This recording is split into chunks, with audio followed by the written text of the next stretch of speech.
Hello, everyone, and welcome to this exciting conversation with Professor Rajmohan Gandhi, whom we are honored to host today. Thank you all for joining us. My name is Serge Dumont, and I am the chairman of Asia Society France, an organization proudly dedicated to reinforcing the links between France, the European Union, and Asia, advancing our mission to navigate shared futures for Asia and the world. We aim to shed light, not heat, and what a perfect occasion this is to do just that. As I just mentioned, today, thanks to the Asian Network's chairman and founder, Ravindra Ngo, we have the rare privilege to be in conversation with Professor Rajmohan Gandhi. Mr. Gandhi has followed the path of his grandfather, the great Mahatma Gandhi, and is a fierce advocate of non-violent action while being at the same time a peacemaker and an activist. He is also a renowned historian and a professor at the University of Illinois. Professor Gandhi has written extensively on the Indian independence movement and its leaders, Indo-Pakistan relations, human rights, and conflict resolution.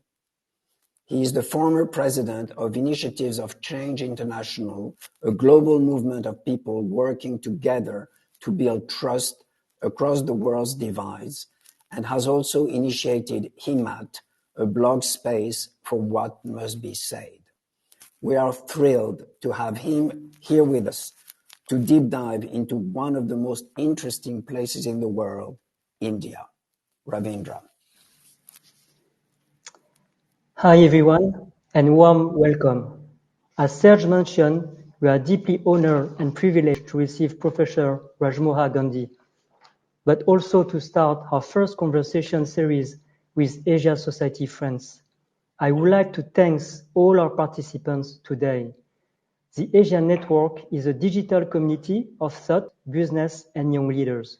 We discuss topics centered in Asia around building tech for a better world, while supporting the UN Sustainable Development Goals such as climate action, gender equality, and youth empowerment. Today, we'll be discussing about India and geopolitics, past, present, and future with Professor Gandhi. At the end of our conversation, we will take some questions from the participants, so please feel free to write them in the chat box. Now, let us start and hear from Professor Gandhi a brief history of India. Over to you, sir. Well, Rajmohan, it is such a pleasure to speak with you. My first question to you is, across the planet, we are witnessing the continued development of violent crises which affect the lives of millions of women, children, and men. Are we to believe that non-violence is a dreamer's outdated vision? What in your grandfather's legacy can still serve the world today?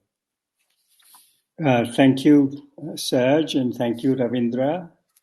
Before I respond to your very important question, let me greet both of you, greet everybody else connected with Asia Society who is tuned in, and also all other participants. I'm very happy to be interacting with all of you. Now, two things about the phrase non-violence. Firstly, non-violence is much more than the absence of violence. It also means understanding, negotiations, tolerance, patience, friendliness, and other related values. It means love. It especially means non-hate. Secondly, non-violence, as used by Gandhi and later by Martin Luther King Jr., means non-violent struggle. So non-violence frequently needs to be joined with the idea of struggle. So as I see it, non-violence connotes friendliness plus struggle. So it also means justice. It also means that we see humanity as one family. Seems to me these things are still as useful and as necessary as they were during Gandhi's time. You're right, of course, about violent crises today.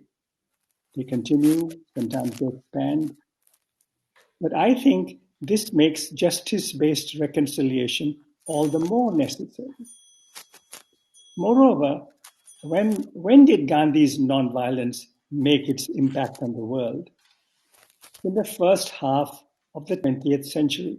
That was a very violent time in history. So if today we are seeing violent crises, that I don't think can mean that the relevance of nonviolent struggle, reconciliation plus justice, is no longer there. So those are my initial responses. Let's talk briefly about India's history. And if you were to define India from independence until today, which three figures and 3 dates would you identify and why? Well, the history of independent India started in 1947, a long time ago now. And you want me to name three figures between that time and today, and indicate why I think that they are of significance. Now, not just me, but I think many people in the world who are aware would start with two figures who may be regarded as foundational figures. My grandfather, Mahatma Gandhi, was certainly the first of these two. And secondly, there was the man that he called his political successor, India's first Prime Minister, Jawaharlal Nehru, who was Prime Minister for 17 years, who strengthened democratic institutions during those first 17 years of independent India. So Gandhi and Nehru are obvious names, but I'm going to exclude them for this discussion.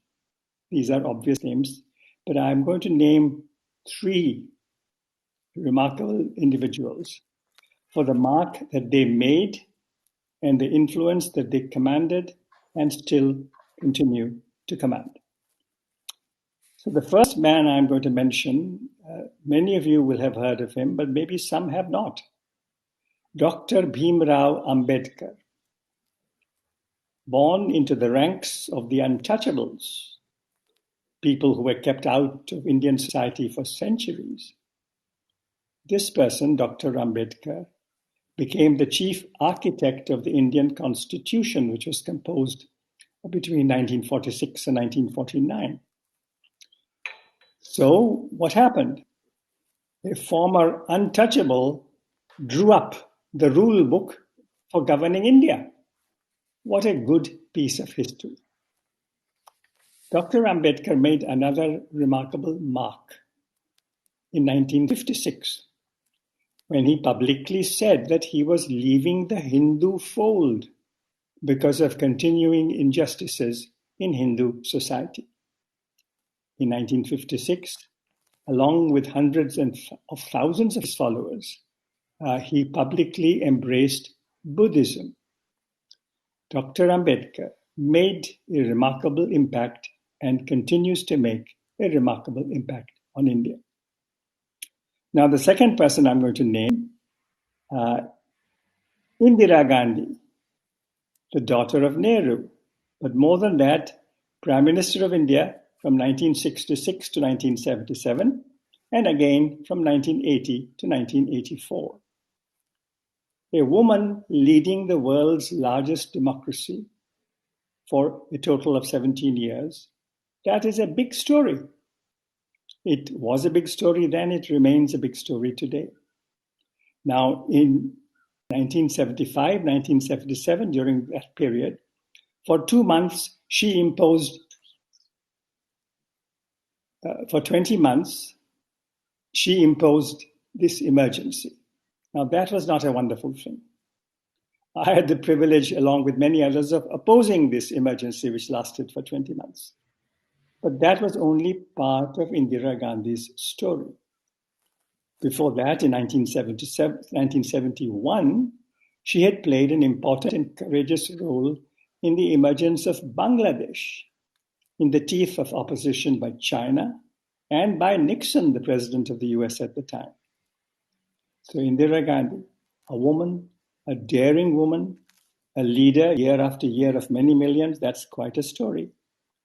And the third person I must name is the present Prime Minister of India, Narendra Modi, Prime Minister from the year 2014. He's the symbol but also the driver of Hindu nationalism. He has passionate admirers, but he also has passionate critics. Under him, the picture of India has changed. Now, India has not so far become a Hindu republic, but it is no longer the secular, pluralist state the world knew. Now, Modi is not the only leader of his kind in the world, of course. Ethno-nationalism and the curtailment of democracy that accompanies this is a global trend. Modi's controversial mark on India's story, troubling to many, cannot be denied. So he is the third person I would name. Thank you. Thank you so much, Rajmohan. As you just mentioned, the concept of national identity and nationalism has been resurgent around the world, everywhere around the world. What impact do you think globalization is having on India? And do you think the current environment has triggered even more hate speech towards, for instance, religious or ethnic minorities, or has it helped foster a better understanding? Well, I think you're asking a question that is very relevant for India and also for some other places. Very important question, and I thank you for asking it. Now, we know that scholars agreed on one thing. As the world has become more global, it has also become more tribal. In each nation, this means that different tribes or ethnicities or religious or sectarian communities, they go after not equality or harmony or partnership, but they go after supremacy if they are strong or in a majority. Or if they are in a minority, they go after a sharply protected identity. Now, I think ethno-nationalism is as good a phrase as any to describe this global trend. It may be connected to globalization, but it has taken on an independent trajectory, and that is not a hope-giving trajectory. Now, after the Second World War ended, at first the nations of Asia, and then those of Africa, gained independence from European colonizers. In several lands, however, including in India, national independence was accompanied by equal rights for women, equal rights for the socially oppressed, equal rights for religious, tribal, or caste minorities. Of course, we all can recall the Universal Declaration of Human Rights of 1948, which the whole globe seemed to support, and which said, as we know, that all human beings are born free and equal in dignity and rights, and which said that everyone is entitled to all the rights and freedoms without distinction of any kind, such as race, or color, or sex, language, religion, or political opinion. That was a remarkable declaration in 1948. Now, we must admit that the period 1945 to 2000 was certainly not free of violence. Not only India and Pakistan in 47, Bangladesh in 71, Vietnam from 55 to 75, Cambodia 75 to 79, the Balkans in the 1990s, Rwanda in 1994. These were only some of the many venues for large-scale violence. However, from a wider perspective, the second half of the 20th century, if we take it as a single period or era, saw an extraordinary advance in the dignity of human beings, democracy in governance and equality in rights, steadily became humanity's norms. Now, in this story of global progress, India featured quite prominently. The world was surprised that so diverse a country, holding so large a population, many of them miserably poor, many deprived of education, a country, moreover, with a history, apart from being colonized, a history also of hierarchies, of social separation, of religious tension. Would such a country thrive as a democracy? Then the world was impressed that the people of India had chosen, despite the upheavals of the 1947 partition, to give equal rights to everybody in India. It seemed that in India, religion would not decide your nationality or determine your status as a citizen. And later, in the early 1990s, the world was similarly impressed, in fact astonished, when a new South Africa got rid of apartheid and declared that it would be a nation for everyone in the land, for Africans, for Asians, for Europeans, the mixed everyone. Race would not decide nationality, said South Africa.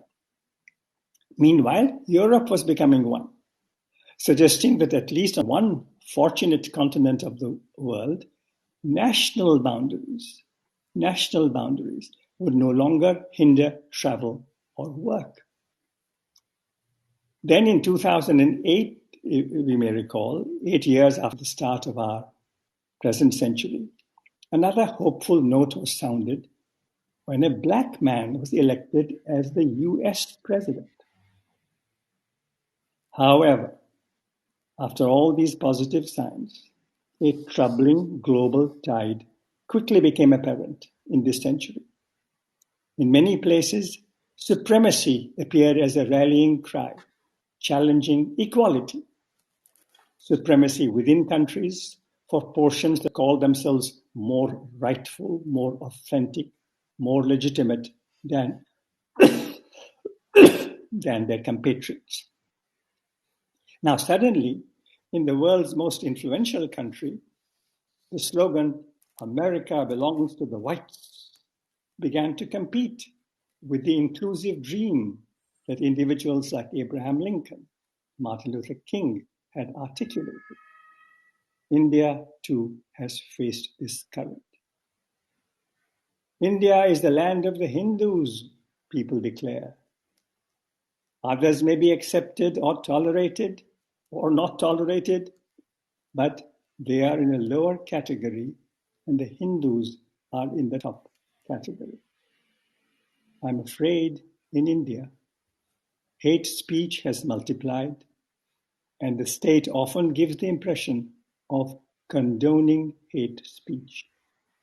This trend has made the minorities, religious minorities, Muslims, Christians, and Sikhs, deeply insecure. So this is my response, Serge. Thank you so much, Rajmohan. I will now turn to my partner in crime, Ravindra, who will ask a few questions of his own. Thank you. Thank you, Serge. As Mr. Carl Sagan, an American astronomer, quote, "You have to know the past to understand the present." Let me ask you this first question, Professor Gandhi. In today's world, where does India stand for its economic, military, and technological capabilities? Thank you.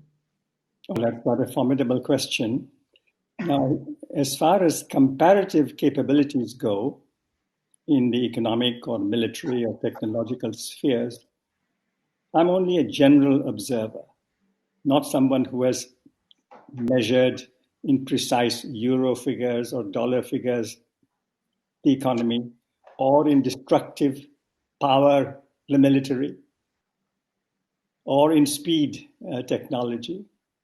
However, I do know that India is number 5 in the world, number 5 in the whole world in terms of the size of the national economy. This is quite remarkable. But it's number 122 in per capita income. India is second in the world as a producer of wheat, as a producer of rice, the first in the world in milk production, In making motor vehicles, India is number 6 in the world. It is 11th in the world in gasoline consumption, and so on. So these are pretty interesting, impressive figures in some ways, but the 122nd number in per capita income is a very disappointing figure. Now, as far as India's military is concerned, if you also include the paramilitary forces, scholars say that India possesses more numbers than any other country, more even than China.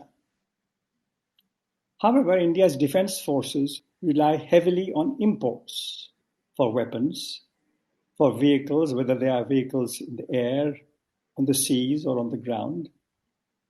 India's defense forces obtained hardware and software from different parts of the world, chiefly from the US, from Russia, from France, from Britain, and Israel. Now, in technology, India has a very large number of skilled personnel who are very smart with computers.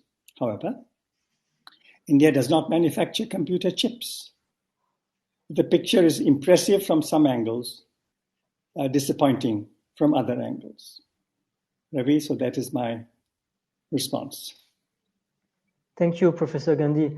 Now let me ask more about the India and geopolitics with other countries. India is being part of major coalitions like the G20, the BRICS, Brazil, Russia, India, China, and South Africa, the SCO with the Shanghai Cooperation Organization, and most recently the Quad, which is composed of India, US, Japan, and Australia. But also it plays a role, active role with the United Nations. According to you, Professor Gandhi, how can India shape the regional and global geopolitical landscape? Thank you. Well, shaping the regional and global geopolitical landscape is a great ambition, but why not? Why shouldn't a country of India's size, India's numbers, and India's gifts think in those terms? However, today, India's chief concern is not so much to shape the global geopolitical landscape, but to navigate safely within that landscape. Giving shape to that landscape is not very much on the minds of most Indians. Given India's size, however, and its location, its population, and especially considering the international coalitions that you have named, India's weight does matter. India's weight does make a little difference to the geopolitical landscape. Now, the phrase geopolitics is particularly meaningful for India. Contemporary global politics seems to be pulling India away somewhat from its traditional strong relationship with Russia from the 1950s onwards, in part because of Russia's recent closeness to China. Considerations of geography, however, suggest that in the long run, there may be almost limitless possibilities in economic partnership between, say, India and China. Not that India-China trade relations are today at rock bottom. No. China, in fact, is India's second biggest partner in trade today, despite the India-China differences and sometimes conflicts. After the US, China is India's biggest trading partner, and the US is a close third. So the US, the EU, and China are India's three big trading partners. India's total trade with China in 2021, after all the recent conflicts, reached a very high figure, the highest figure so far. And India's exports also increased to China. With the US, India has a surplus in trade. With China, India has a deficit in trade. To the US, India exports pharmaceuticals, computer services, software, among other things. From China, it imports what India needs to produce its exports to the US and to Europe. And despite efforts to reduce dependence on China, India's imports from China have risen quite remarkably even in the last year. And in the last year, the figures both of imports and exports were higher than the numbers in 2019-2020. So the conclusion is that economics evades politics. Economics evades politics, even if it cannot eliminate politics. There's another angle to the India-China relationship. Currently, there are 23,000 students, higher level students from India, who are enrolled in universities in China, mostly in medical schools.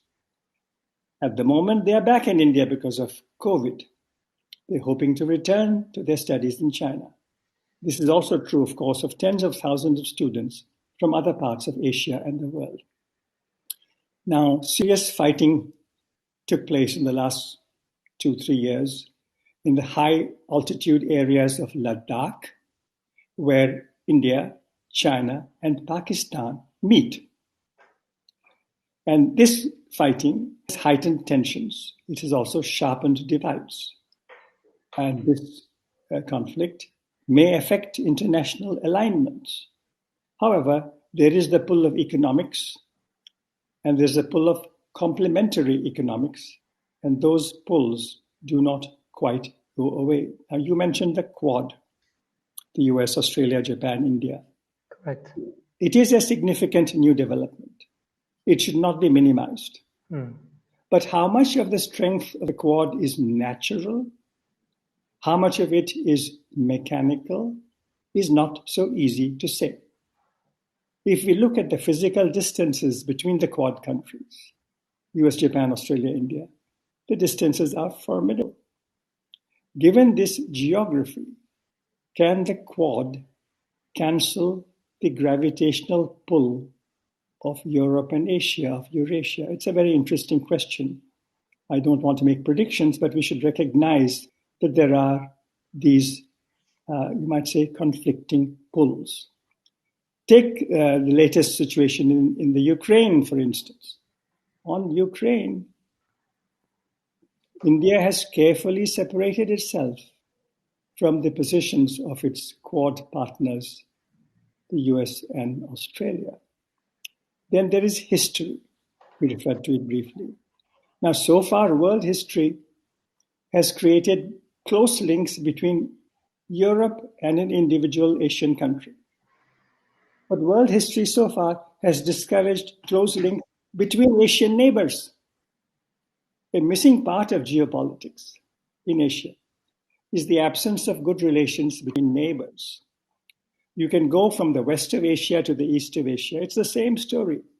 Iran's conflict with Saudi Arabia, Afghanistan's conflict with Pakistan, India and Pakistan with the conflicts, even Nepal versus India, tension between Bangladesh and India's northeast, India not building relations with the people of Myanmar, unsatisfactory relations between India and Sri Lanka, limited relations between India and the ASEAN countries, between India and the former Indochina, Cambodia, Laos, Vietnam.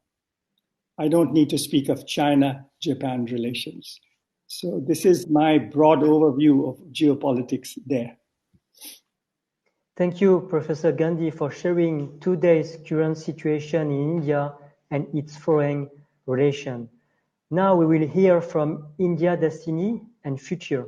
Over to you, Serge. Very good.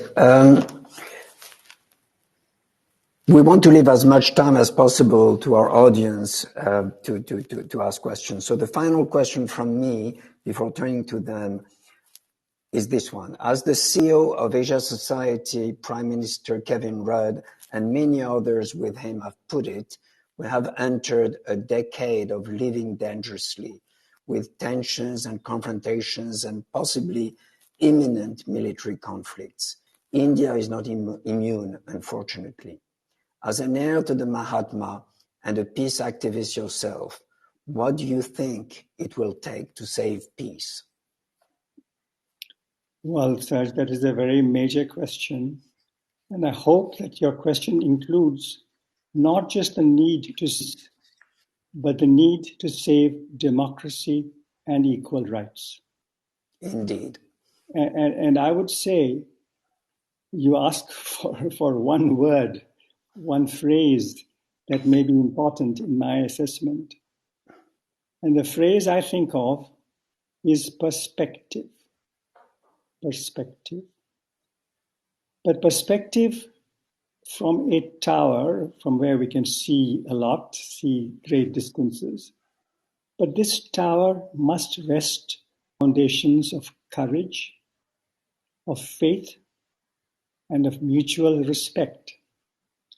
Our awareness of mutual interdependence, that our fellow human beings, no matter their race, their religion, their nationality, their tribe, their language, that all our fellow human beings have inside of them the spark that can help them to understand the pain of someone else.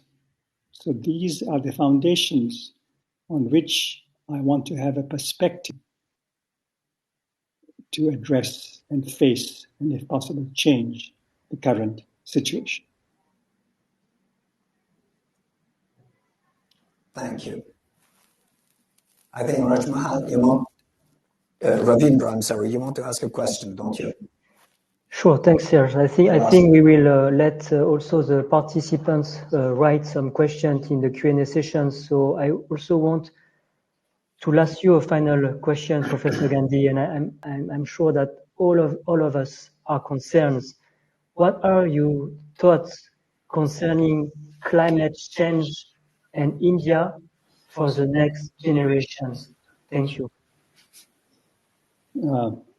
Well, India also has some wonderful people who are aware of the climate change threat, who are dedicated, active, but they represent not enough of an impact on the thinking of the leadership people of India.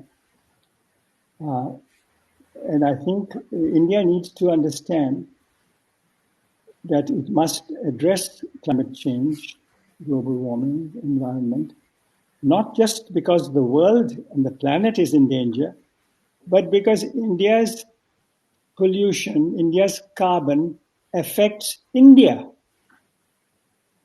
India's mountains, the great Himalayas, are in very great danger because of India's carbon, India's failure to address what is happening in the climate. So our rivers, our mountains, our air in India. So India must vigorously understand and address this tough challenge, certainly for the sake of the planet, but also and above all for the sake of the people of India. Thank you, Professor Gandhi. Now let's go directly to the Q&A sessions because we are running out of time. But I have a very great question from Valerie Terranova, the CEO of Terranova, which is currently in France. She's asking about soft power. India set the tone for independence movement around the world at the time of your grandfather, one that has been an inspiration for the developing world and beyond. India has a very strong soft power with its influence, whether it's in regard to its movie industry, yoga, cuisine, but still doesn't play a global role as strong as its history, population size, innovation skills should entitle it to. Why is it so, and what will it take for it to become so, in your opinion, Professor Gandhi? Well, what an easy question you're asking. But it is such an important question. You're so right. India does have soft power through movies, through the cuisine, through yoga, through India's prestige acquired during our independence movement. And so India must play a more appropriate role in world affairs. But I think today, for that, of course, it needs the commitment of India's finest people. It needs a deep understanding and acceptance in the Indian mind that the whole world is one and that we are part of it and we must do our best for it. And also that we must provide equal rights, equal respect to everybody in India. That if we in India are casual about democracy, are half-hearted about human rights, if we allow majoritarianism to go forward, then India's role in the world will weaken even further. But thank you for asking this important question. Thank you, Professor Gandhi. Maybe Serge want to ask a question? Well, I'm looking.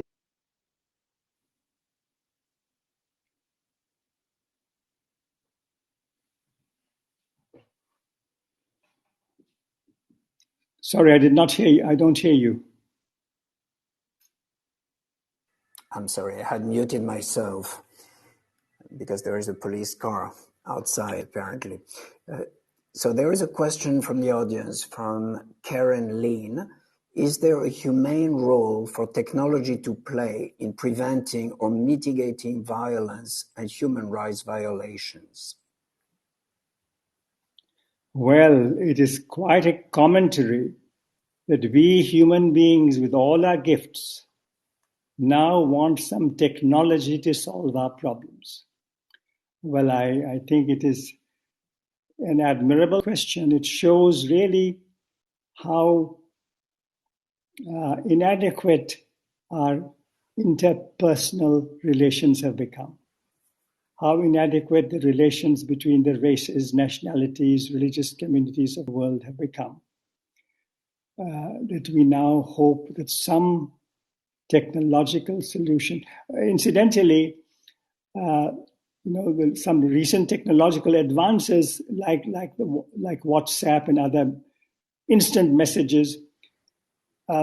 Through these, we are now spreading more hate than reconciliation.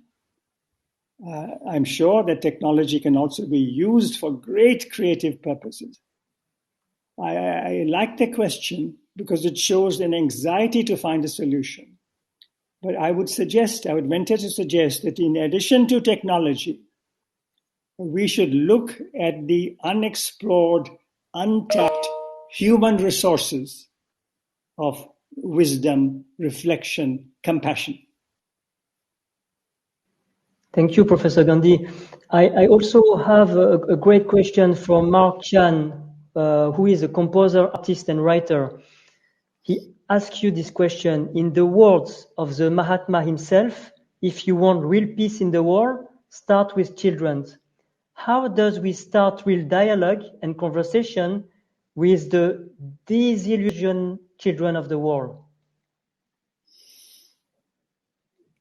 Well, as a man now of 86, I don't daily have to deal with little children, although I have a grandson and I do remain in touch with children of many kinds. But that is a great question. And I think the questioner was described as some who also is a composer. Did I hear? Or Correct. Yes. So I feel that to me, music and art, not just for children, but for humanity as a whole, music and art have a very great role to play in taking us forward. Thank you, Professor Gandhi. Rajmohan, there is a new question from Tanvi Hussain. He's asking, Professor Gandhi, you have explained India in a simple yet explicit way, but what, according to you, should be the strategy now to bridge the widening gap between the communities in India and the growing Hindu nationalism, putting aside what has been laid in the Indian constitution and also the tactics to build international relations with neighboring countries? Well, these are formidable questions, and I'm very glad to have this because it does highlight what is a very real, serious, sobering challenge before India today. And the answer is not that easy. It is not so easy in a climate of hate speech, toxicity, virulent, passionate nationalism, to propose and implement a vigorous defense of human rights the rights guaranteed by our Constitution. But I think I would say that, we should take some encouragement from the fact that a great number of people are speaking out, are forming circles where they are asking for defense of democracy and for a struggle for human rights. How this vigorous and courageous defense can translate into a political change, into results, is not so easy to say. But ultimately, we must have this faith that hatred and divisiveness seem very powerful, and sometimes they rule over nations for a very significant period of time. We know that injustices don't get reversed very quickly. We should be ready for a long battle, but we should also hope for interventions that may make the time not so long. Thank you. Thank you. We have a lot of questions coming in the chat box. Perhaps we can take 2 more questions before the end of the sessions. So let me take one question from Samuel Marinelli, the CEO of Nova. People around the world are collectively losing faith in democratic system, in particular younger generations. What can we do as individuals to help the idea of democracy be alive and vibrant? Well, thank you for a great question. So as long as there are young people who ask these questions, this old man, gets more encouragement. I think there are 2 ways. One is that wherever possible, we must raise our voice. Sometimes raising our voice invites drastic punishment, and I'm not advising that everyone should invite drastic punishment today, although we should be ready in our minds for the sake of the truth to pay even a high price. But where it is reasonably possible to raise our voice, we should not shirk our responsibility. But secondly, in our own circles, these may be small circles, let us encourage dialogue, dissent, disagreement, listening to each other, appreciating each other. Let us, in our own small circle, practice the mutual respect, the democracy, the equality that we want the world to see. Thank you. We have a question from a young lady who lives in a very divided country, Lebanon. Her name is Raya Nahas, and she's asking a question about social media. How has conversations regarding conflict resolution changed since not only your early days, but those of your grandfather when it comes to the impact of social media? How has social media affected awareness and engagement on a wider scale and help advance the work you do, both on a political or decision-making level? Well, this is a great question. But her question about my grandfather's time, because she's asking a question over a very long span, grandfather's time, my time as a young man, and your time as young people today. But even in Gandhi's time, when his newspapers were banned by the British, he said, all right, if newspapers are banned, let everyone be a walking newspaper. Every human being can become a walking newspaper. And we should spread the news. We should check whether it is fact or not. We should check it carefully and spread it by word of mouth, person to person to person to person. So the identifying true news, rejecting fake news, conveying it person by person, of course through social media, Now, I must confess that I don't use social media. I'm too old and not able to learn these things. But I realize the tremendous power. It gives people enormous power, media.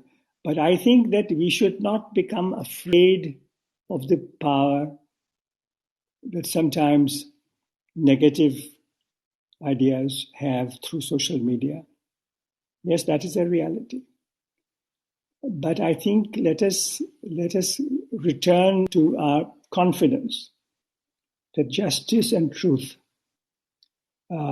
also can be conveyed, shared, communicated. And once again, artists and cartoonists and poets, filmmakers will have a great part. Technology is so important, but I think it needs the individual, personal, human conviction. Thank you so much. Now we've really reached the end of our conversation, but Rajmohan, you'll be pleased to know that Asia society globally has made understanding India a major focus for the year to come. So there will be the opportunity to have many more conversations on your fascinating country, and I'm very much looking forward to it. So please join me and Ravindra in thanking our outstanding speaker, Professor Rajmohan Gandhi, for his time and remarkable insights.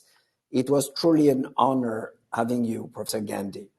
We also thank the participants who have joined us from all over the world, as well as the teams at Asia Society France and the Asian Network for making this event a reality.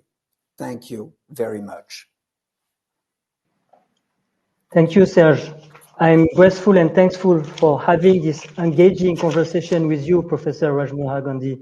Thanks for sharing with us today your wisdom and knowledge about India. May your leadership and peace initiatives inspire the next generations and us. Thanks to Serge and Asia Society Friends for supporting the event and to all our participants today. On that final note, this closes our conversation. See you next time. Thank you. Thank you.